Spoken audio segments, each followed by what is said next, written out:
أصل الحكاية في كلمتين وبس هتقول لكم النهاردة.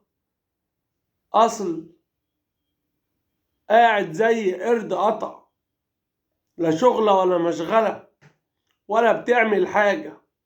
جه منين أصل حكاية قاعد زي قرد قطع؟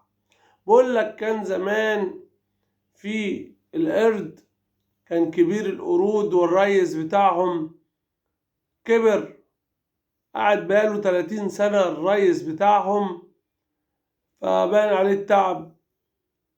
والقرود انتوا عارفين بتعيش في لمة وقبيلة ومحبة وكده، فقالوا له كفاية عليك كده، انت كبرت وعجزت وخروعت. فزعل وخد في نفسيته وراح واخد ايه جنب، قاعد جنب لوحده وزعل وقطعهم.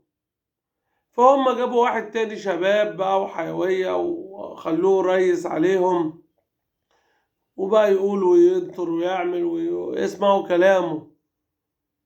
فكل اللي يعدي يشوفه قاعد لوحده يقول انت قطعتنا، انت قاعد بعيد. يبقى هو ساكت وقطعهم وزعلان. فجت من هنا قاعد زي قرد قطع. القرد اللي هو خيره وصحته وكل حياته كانت رايحة للقرود، مش افتكروا له ان هو تعب عشانهم وكان هالك صحته، فقعد لوحده وقطعهم.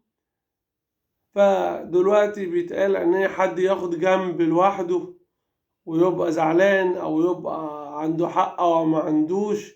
انت قاعد زي قرد قطع، لا شغلة ولا مشغلة.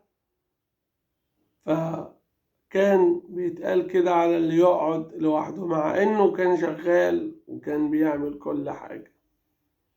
أصل الحكاية في كلمتين وبس.